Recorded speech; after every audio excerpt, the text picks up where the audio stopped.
Esta madera, al terminar su ciclo, pasará a formar parte de la albura, iniciando el proceso de cambio malbura, de albura a duramen, ¿de acuerdo? El líber o floema es una de las partes más importantes en la vida del árbol, ya que es la encargada de transportar alimentos y desechos del árbol a la tierra. Y por último, la corteza, la cual es la piel del árbol, que la protege del clima y cualquier agresión que pudiese tener el árbol, como golpes, fuegos, etc. Si me permites un momento, cuando hemos dicho la tontería de palo, árbol, jaja, hay una connotación que también veremos al respecto sobre palos y, bueno, podríamos decir troncos, sí. Y vamos a ver también a qué hacen referencia, todo en su momento. Vale, sí, ¿no? Porque se colocan troncos para hacer ciertas cosas también. Bueno, eso también lo hablaremos. Simbolizan a alguien también. Sí, sí, sí. Vamos a verlo. Vale, pues aquí tenemos lo que hemos dicho, el núcleo, el duramen, la albura, el cambium, donde están las células. Aquí tenemos el cambium justo entre el líber y la albura, de donde crece tanto hacia la corteza como hacia la albura. Y la corteza externa. Veréis que la parte más oscura, normalmente, es la parte del duramen. Y la parte más clara, en una sección, en un corte, es la parte donde pasa el agua, donde pasan los nutrientes hacia arriba y hacia abajo. ¿Veis aquí en la parte de abajo, en el centro? Eso sería una sección de un pino, con los anillos de crecimiento, concéntricos. Redonditos. Redonditos. Recordar lo concéntrico, qué importancia tiene como puerta dimensional. La gente no abraza árboles porque sí. Algo hay. Y eso también hablaremos. Muy bien, pues vamos a entrar en una parte más técnica de lo que es la madera. Y resulta que hay un libro que yo tenía allí desde hace, pues no recuerdo cuánto ya, que lo utilizaba para simplemente identificar las trozos de madera que yo encontraba en mi trabajo. Me dediqué a buscar el ciprés en este libro. Y la verdad es que me llevó a... Ponía cosas que no ponía de otras maderas. No ponía, hacía comentarios muy interesantes a técnicos, o sea, no especialmente referidos a lo que es la técnica mecánica del ciprés. Y eso que es un libro de técnica. Está hecho por gente que, si buscáis estos nombres, veréis que son de ITIM, UPM. ITIM es un centro reconocido en España que hace mucha literatura respecto de la estructura de madera. Y lo tenía pues para eso, para consulta. Estos nombres los podéis confirmar, son gente importante en el mundo de la estructura de madera. Vamos al ciprés y nos dice Cupressus sempervirens, sería el ciprés mediterráneo. Es una especie originaria de Asia Menor, pero que se ha extendido por toda la zona mediterránea. Sus masas forestales son escasas hoy. Fijaros, originaria de Asia Menor. ¿Dónde es Asia Menor? Asia Menor, Pequeña Asia, es un nombre habitualmente dado a Anatolia. Constituye la prolongación occidental de Asia. Se corresponde a los 2/3 occidentales de la porción asiática de Turquía. Esta península está limitada por el Mar Negro al norte, Georgia al noreste, el altiplano armenio al este, la Mesopotamia al sureste, el mar Mediterráneo al sur y el mar Egeo al oeste. Es decir, es la parte que contiene del continente asiático que limita con el mar Mediterráneo y llega desde Turquía hasta Israel. De allí es originario, según el conocimiento actual, el ciprés. O sea que, en lenguaje bíblico, una vez el diluvio se da, allí se origina la colonización del ciprés. ¿Y dónde está el arca? En Turquía. Luego veremos un mapa. Interesante, Turquía, Israel, dos puntos de conexión claves, pero es que en la diapositiva anterior dice también hasta dónde ha llegado eso. Es que creo que lo vamos a ver. Y como por ejemplo aquí. Dice 2 lugares de la península ibérica. Ah, bueno. Pero, ¿dónde? ¿Aquí? No, era en otra diapositiva que has mostrado. Aquí. Esta. Bueno, nombres vernáculos. Chipré y Necosta. Ajá. Pues son los nombres del ciprés aquí en España. Ajá.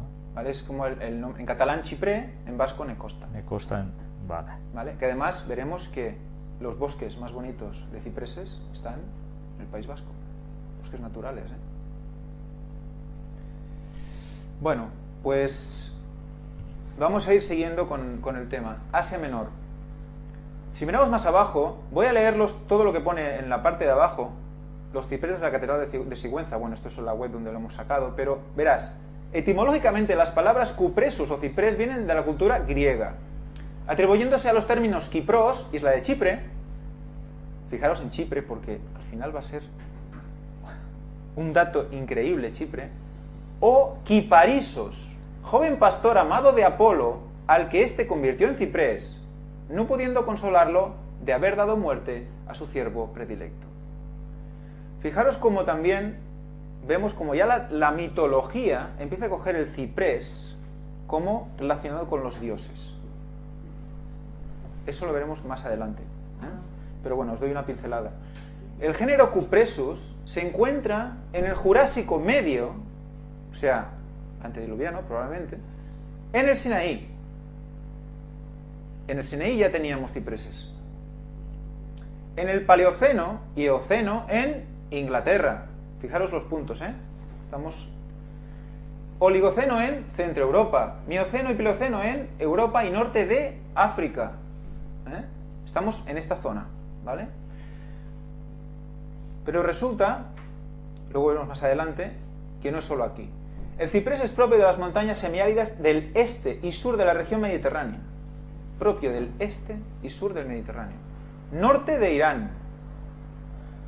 Luego veremos dónde caen estos sitios. Tauro meridional, Anatolia central, Líbano, Siria, Chipre, Creta, islas del sur del Egeo, sur de Grecia, Cirenaica, Túnez y Marruecos.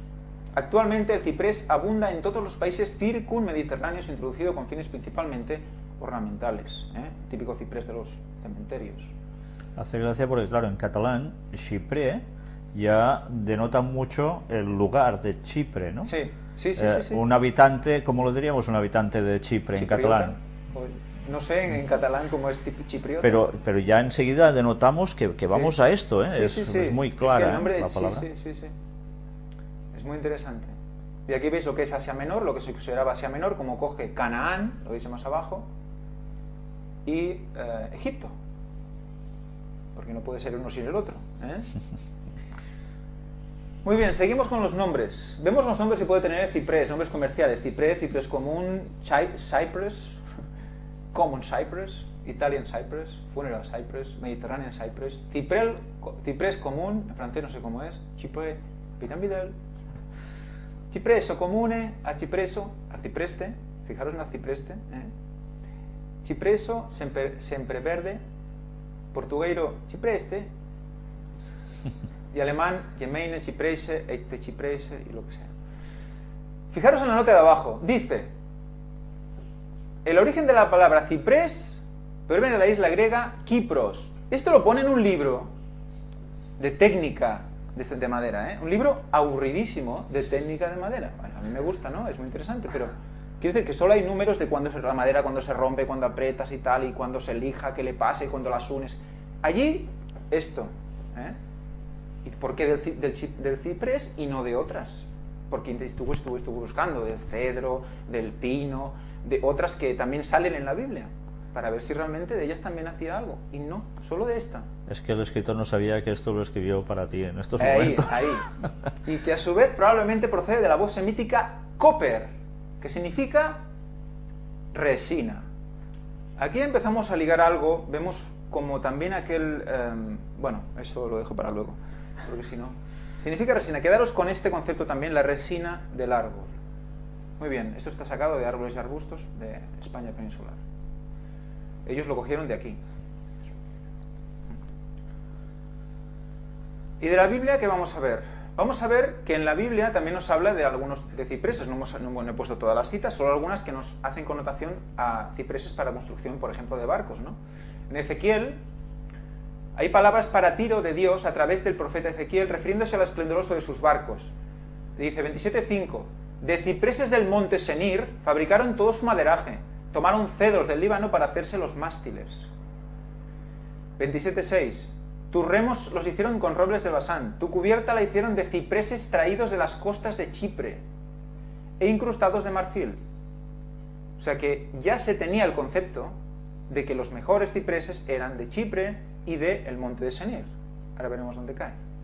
Abajo hay otra versión de la de 1960, la de arriba es la del 2000, los concipreses de Senir, que es monte Hermón, límite de Siria y Líbano.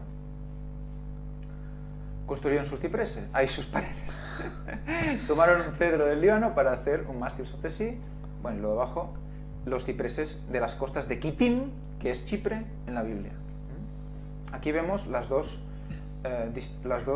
situaciones. Chipre, a la izquierda arriba, y vemos ahí el monte Hermón, justo en el límite entre Siria y Líbano, donde también se conseguían cipreses.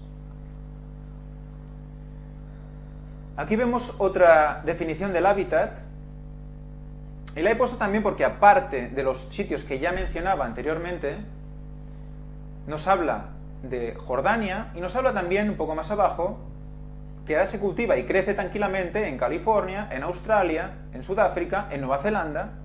Es un árbol que crece casi en cualquier sitio, casi en cualquier situación, casi en cualquier terreno.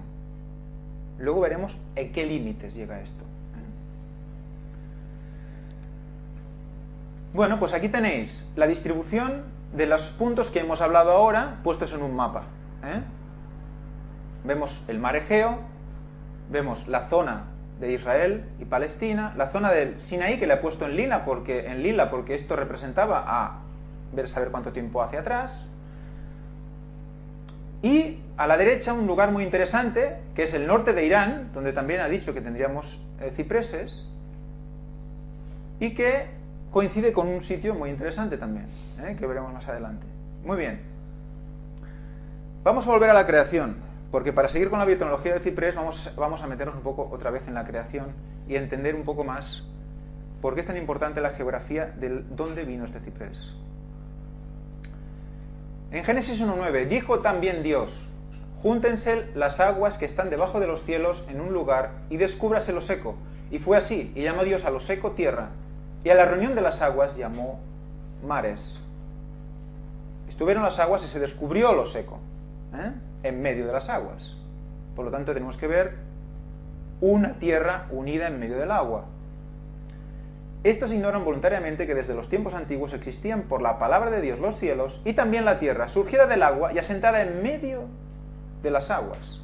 Tenemos un centro de tierra alrededor de agua. ¿Y Elena White qué nos dice? Nos dice: toda la superficie de la tierra fue cambiada por el diluvio. Por el diluvio, no por no sé cuántos millones de años de tónica de placas. Una tercera y temible maldición pesaba sobre ella como consecuencia del pecado del hombre. Los hermosos árboles y arbustos con flores fueron destruidos. Sin embargo, Noé preservó semilla y la llevó con él en el arca. Recordad que destruyó toda carne. Y de semilla guardó para después. O sea que Noé llevó semillas antediluvianas para después del diluvio. Y Dios, a través de su poder milagroso, mantuvo vivas para generaciones futuras algunas de las especies de las diferentes clases de árboles y arbustos. No todas, algunas. Algunas. ¿Habría amalgamas, quizás? No lo sé. Pronto, luego del diluvio, árboles y plantas parecieron brotar de las mismas piedras. Quedaros con eso. Quedaros con eso, porque eso nos va también a dar una idea de más cosas.